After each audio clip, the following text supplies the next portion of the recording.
What's going on, guys? It's Jimmy here. Welcome to our daily show where we discuss everything going on here in our country that you need to know about here on a daily basis. We got a lot going on here pretty much here. After the midterm elections, you would think things would have calmed down, but things are already gearing up here as now the new Congress is already starting to look forward to what needs to be done. And one of the first big things coming around here on the block is the debt limit or the debt ceiling. And I'll show you here. You can see the headlines here. Even as the midterm elections were positive for some seniors, I guess it really just depends on what aspect you're looking at here. Some worry about Social Security amid the debt ceiling negotiations. In the run up to the midterm elections, Democrats emphasized that Social Security and Medicare were at stake, even as candidates in favor of preserving the programs won. Democrats and advocates for the program, Social Security and Medicare, are worried about the upcoming debt ceiling negotiations. This is because some Republicans in Congress are saying that they should use the debt ceiling or the debt limit to negotiate cuts for Medicare and Social Security, which Republicans say need to be done. On the other hand, Democrats say that it does not need to be done. In fact, there's a bill in Congress right now that is sponsored by Senator Bernie Sanders, who's actually an independent senator. Sometimes he votes with he votes with the Democrats a lot, but sometimes he doesn't. So a lot of times he actually criticizes the Democrats on a lot of things, and has 200 co-sponsors from the Democratic side to actually raise Social Security benefits by $2,400 a year, which would actually pay out an additional $2,400 per year and extend the solvency by 75 years. So it would raise benefits for Social Security and everybody underneath the Social Security umbrella by $2,400 per year, which if you make $800 a month, that's 3 additional payments basically per year. If you make $1,200 a month, that's basically 2 extra payments per year. If you make $2,400 a month, that's an additional whole payment per year. And Social Security did the math on this and said it would extend the solvency by 75 years. This is really big here because right now Social Security is set to currently start running out of solvency or running out of funds in 12 years by 2035. So Republicans and Democrats have different ways to try to solve this problem. And this is creeping up on us because, it's going to be 2023 here very soon. And 2023, it's 12 years away, is 2025. And if you fast forward to the next 2 years when this Congress would be over, then it would only be 10 years away. 10 years away. So they're really starting to say we need to do something very soon. We can't keep putting this off. And both Republicans and Democrats actually have a similar approach, which one of the main ways that Republicans and Democrats are saying that we could fix this problem is to raise Social Security taxes on high income earners, because right now high income earners stop paying into Social Security. They stop paying into Social Security completely after $147,000 of income. So if they make 500,000 a year or a million a year or 10 million a year or $1 billion a year, I mean there are billionaires and people that make a lot of money. They only pay into Social Security at $147,000. Actually, for 2023, it'll actually be they'll pay into up to $160,000 because of inflation creep, and it kind of goes up a little bit every year. So it's actually a significant increase for 2023 to go up that much. But both Republicans and Democrats are kind of eyeing this and saying this is a way to bring more money into Social Security. And Bernie Sanders and the Democrats' co-sponsored bill says we can make people, high income earners that make 250,000 or 400,000, there's a couple different bills there. We can make them start paying into Social Security. Um, for people that make 250 to 400,000 or more, should pay in Social Security on their earnings above that. Okay. So high income earners would pay into Social Security above those earnings, and that would the amount of money they would bring in. So people that make 1 million, 2 million, 5 million, 100 million a year would pay into Social Security for all that additional money. Okay, so it would bring in a lot of money, and they would be able to pay an additional $2,400 a year for everybody in benefits, and this would bring in so much extra money and be able to pay these benefits. It would actually increase the solvency by 75 years until like the year 2094 or something like this. And Social Security actually did the math on this bill. Now, Republicans actually have a similar kind of set of ideas that they want to do. They just don't want to raise benefits. They want to actually potentially cut some things here.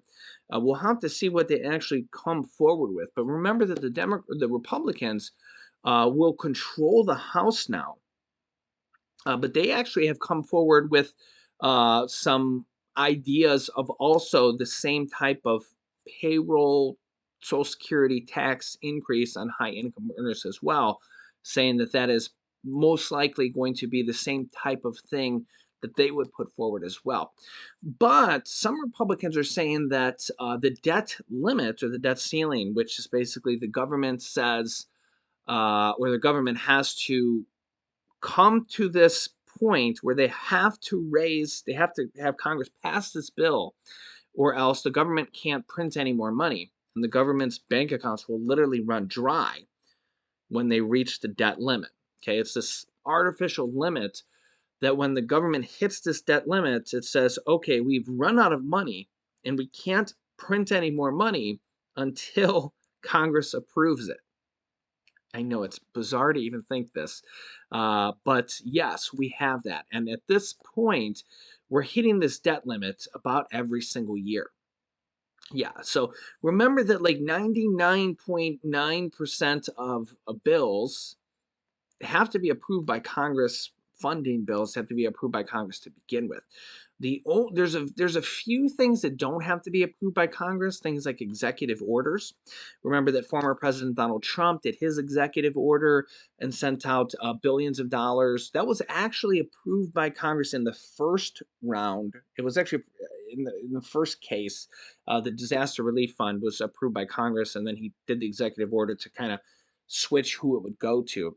The student loan forgiveness, Biden's kind of working through. It's kind of in limbo right now. Um, that was not approved by Congress. You know, there has been over $35 billion of student loan forgiveness that is really just going through the education department. That's already been passed, that hasn't been done through Biden's executive order. So there is other funds, and like for example, SNAP increases just goes through the USDA, and then there's been other things like that as well. But most funding goes through Congress, and a lot of that stuff has been passed through like previous orders and previous bills through Congress. For example, the Social Security increases is a long-standing order that it doesn't need to be approved every single year.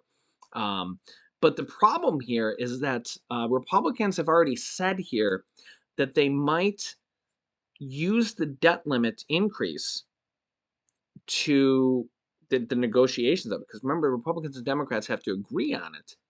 And if they don't agree on it, the country could default. They won't be able to print any more money. And if they can't, the country will literally default on its obligations. And if there's no more money in the checking account and they can't print any more money until Congress agrees on it, the government will literally go bankrupt, eh, even if temporarily, even if it's just for a matter of days, weeks, or months. The government will go bankrupt. And last year, when this almost happened, they literally passed it by like a like a day or two. The government's credit rating actually got downgraded. by the credit ratings, Moody's and stuff, and it was the first time ever that the U.S. government's credit rating got downgraded. This is how big of a deal this was.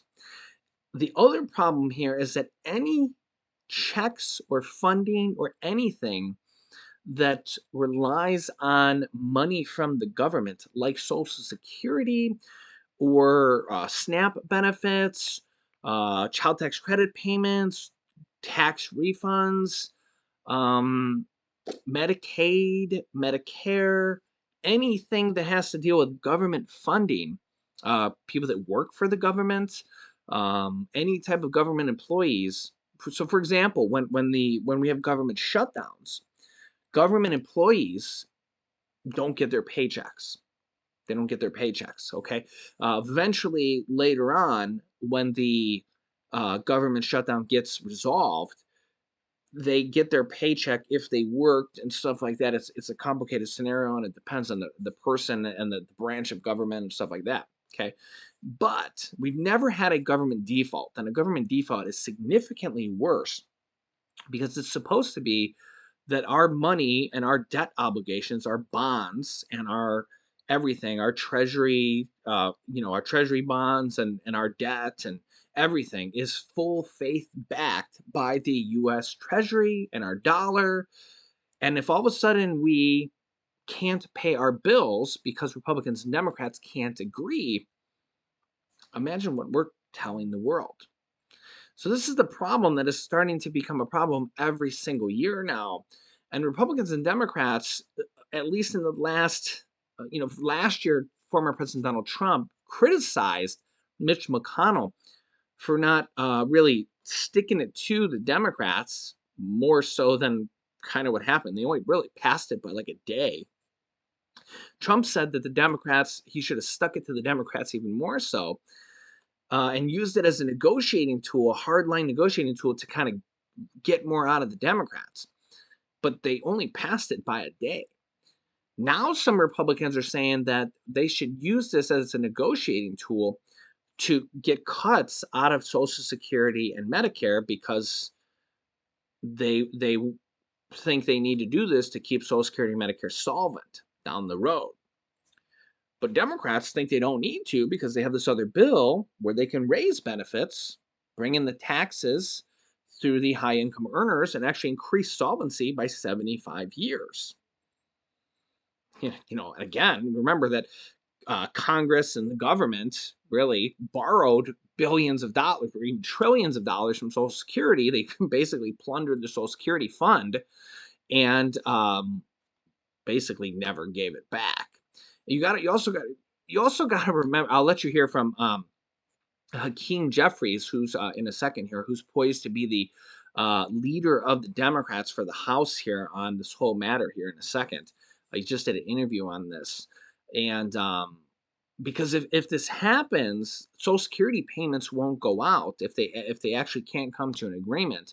Medicare, Medicaid, SNAP benefits, all these things. If the government can't pass this bill, literally the government won't have money. And remember, last year they passed it by, I think it was one day, it was 1 or 2 days, but they literally passed it the last minute. And the problem with this is that this is becoming a yearly occurrence. The other problem with this is that we know that, like the government shutdowns, when they have to pass government funding, which is it's a different, def, government default, the debt limit, and the government shutdown are two different things. Okay, we've had government shutdowns before, and those are bad. Like people lose their jobs. The government shuts down except for all essential purposes or essential services. But a government default we've never had. If we do have, it's very, very bad. They say if it happens, the credit rating of the U.S. government will literally crumble, and they say it would cost our economy and Americans trillions of dollars, even if it just happens briefly. So it's very bad. Here's what Hakeem Jeffries, who is poised to be the next leader of the Democrats in the House, He'll be the minority leader because the Republicans are going to be the majority leader for the next Congress. Here's what he has to say. Let me know your thoughts on this. We are back exclusively with New York Congressman Hakeem Jeffries, who is running unopposed to become the leader of the Democrats in the House. Congressman, thanks so much for staying with us. What is your relationship like with your Republican counterpart, Kevin McCarthy, who wants to be the Speaker? When was the last time you spoke with him? I haven't had a conversation with Leader McCarthy recently. I do have, I think, a much warmer relationship with Steve Scalise. Look forward to working whenever and wherever possible, however, Jake, with the entire House Republican Conference and the leadership team to find common ground to get things done for everyday Americans to make progress. But of course, we will fiercely and vigorously oppose any attempts at Republican overreach and any Republican extremism. And I'm hopeful that the Republican leadership will take lessons away from the rejection of extremism by the American people all across the land and not double and triple down on it in the next Congress. Do you think he's fit to be the next leader, Kevin McCarthy, the next leader of the Republicans? You've had some harsh words for him, saying it's impossible to take him seriously. And when people ask you about Kevin McCarthy, you say, Kevin who? Do you think he's fit to be Speaker of the House? Well, that's a decision ultimately that the House Republican Conference is going to have to make. He does seem to be struggling to get to 218. Let's see what happens on January 3rd. There is going to be, because of the narrow majority that House Republicans are going to have, the far right wing, the MAGA caucus, is going to be empowered and emboldened. It's going to make it tougher for McCarthy to govern as Speaker if he does, in fact, become Speaker. If Kevin McCarthy needs votes to pass essential legislation, such as keeping the government open or raising the debt limit, will Democrats be willing to help him if the Freedom Caucus folks, the Marjorie Taylor Greenes of the world, refuse to participate? Well, it seems to me that that's a case-by-case basis, but Democrats have always been willing to lean in on making sure that we fully fund the government. And Democrats have always been willing to lean in and making sure that we meet our nation's obligations and do not default on our debt for the first time in American history. I think it's also important to point out, Jake, that we have consistently fought against extremism on the Republican side, including when it manifested itself often during the former president's tenure, while at the same time being able to find common ground to make progress for the American people. We did it with criminal justice reform. I was delighted to be involved personally in trying to negotiate historic criminal justice reform with the Trump administration, working with my colleague, former Republican Congressman Doug Collins from Georgia. Certainly, Speaker Pelosi led the effort to make sure that we could arrive at an agreement around the U.S.-Mexico-Canada trade agreement reform, the new NAFTA, in a way that benefited working families, organized labor, and people from the heartland and throughout the country. And we consistently have found common ground, even with some of the most recent legislative victories during this current Congress. I hope that that's a record that we can build upon moving forward. House Republicans announced this week their oversight plans, which include taking a look at the withdrawal from Afghanistan, the origins of COVID, the FBI search at Mar-a-Lago. I can see that there could be, theoretically, legitimate oversight questions on each of those topics that could be asked. Will House Democrats participate in these investigations in good faith, or do you see it as your role to defend the Biden administration? Well, we will absolutely defend the Biden administration and his track record of success if it comes under assault by people attempting to politicize our governmental responsibilities, without question. And I expect that we will strongly and vigorously be involved in pushing back against any effort at overreach by the extreme MAGA Republican wing of the House Republican Conference. At the same time, we're going to continue to try to find common ground legislatively whenever possible. I think that the time for politics ends in the immediate aftermath of a campaign, and there has to be some space to govern. That's what the American people, Democrats, Republicans, independents, people in the North, the South, the East, the West, the Midwest, want to see happen. Democrats are willing to lean into that regard. I'm hopeful that my Republican colleagues will join us. Lastly, sir, Elon Musk reinstated Donald Trump to Twitter yesterday. Just to remind folks at home, Trump wasn't banned for mean tweets. He was banned because he used the platform to incite a violent insurrection on the Capitol. What's your reaction to Trump being reinstated on Twitter? I have no reaction at this point in time to anything that Elon Musk or Donald Trump does, particularly as it relates to social media. I am going to continue to try to lean into the principles of equal protection under the law, liberty and justice for all, government of the people, by the people, and for the people, and build upon the amazing progress that House Democrats have brought to bear in partnership with Senate Democrats and President Biden, and continue to push for American exceptionalism throughout the country. Yeah, so what are your thoughts there? That is, he's probably set to be the next leader of the Democrats for the House, albeit the minority leader for the next Congress, as Kevin McCarthy will probably be the Republican leader for the majority leader and the leader for the Republicans in the House. We are expecting the Republicans to have a lot of investigations. They've already kind of said that they're going to be looking into Hunter Biden as how it relate. Even though Hunter Biden, Joe Biden's son, isn't a member of Congress or anything like that, they said that it's really an investigation of President Joe Biden. And they're going to be looking into the business dealings, even though they already have the laptop, they've gone through it and all that stuff. They're going to do it again.